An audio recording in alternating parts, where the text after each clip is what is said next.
What's up, Canadian real estate agents? Today, I'm going to share with you guys exactly how much it costs to become a real estate agent and to maintain your license.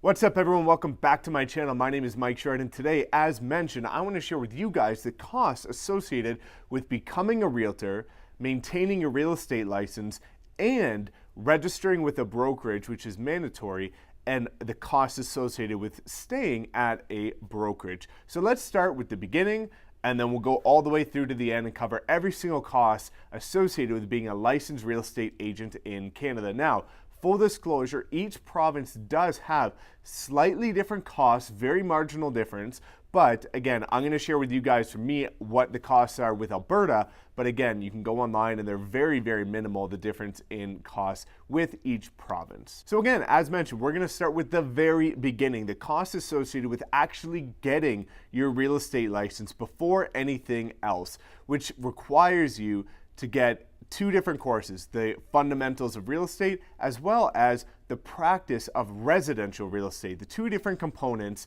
associated with becoming a licensed residential real estate agent. For me, I'm in Alberta, so we have something called the RECA, which is Real Estate Council of Alberta. That's the website you go on to check out the different costs and stuff like that. In Alberta's case, the fundamentals of real estate, the very first course associated with becoming a real estate agent in the province of Alberta, is $1,250. And that takes you through, again, similar to what you would say in university, it takes you through the very high level theoretical legal aspect of being a real estate agent.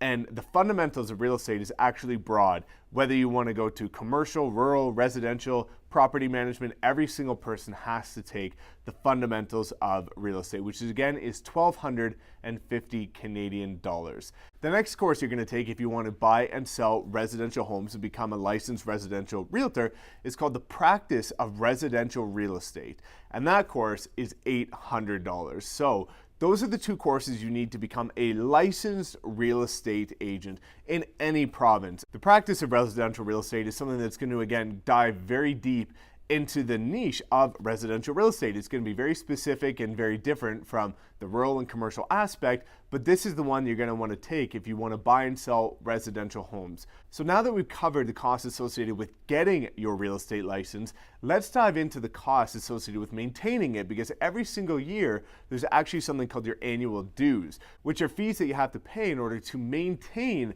your license year after year. These are the fees, again, that, as mentioned, you have to pay on an annual basis every single year that you want to maintain your license. These are split into two different costs.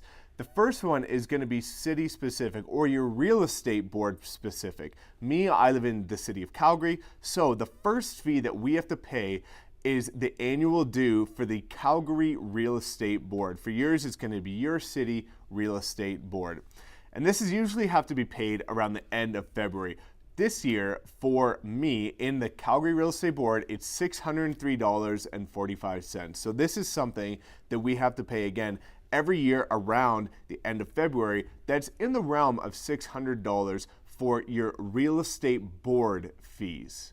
The next set of fees are on a little bit of a larger scale, which is provincial and national, which is broken into two things. Again, relating it to myself in Alberta, is associated with AREA, A-R-E-A, which is the Alberta Real Estate Association, and also CREA, which is the Canadian Real Estate Association. So these are fees, again, to be a licensed real estate agent on an annual basis.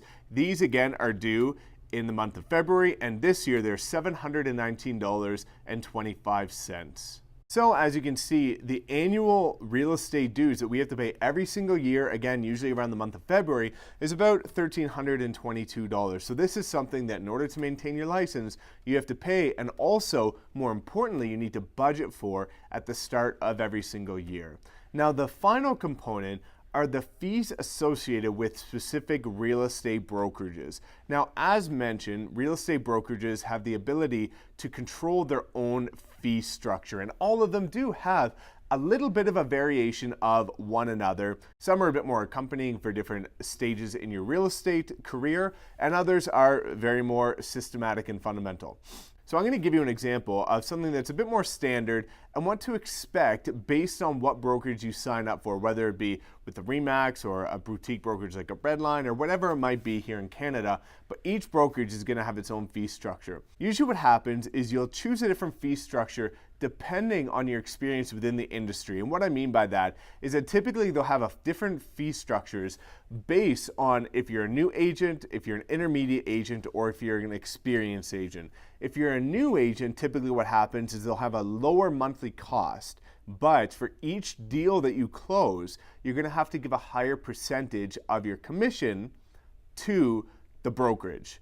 In intermediate, usually again, it's a slightly more monthly fee, but you'll have to give a bit less of your commission each deal you close. And then for the top tier, usually what it is it's a monthly fee with no split. So it's a higher monthly fee, but you don't have to give a dime of your commissions back to the brokerage. Giving you guys an example, typically what you'll see is there's brokerages that offer a $0 per month fee, but you have to give sometimes 25% of your commissions back to the brokerage every deal you close. For intermediate, it might be something along the lines of $500 a month, and you give maybe something like 10% of your commissions back to the brokerage until you reach a certain cap. So if you're closing 50 deals in a year, you're not going to keep having to give 10% or 25%.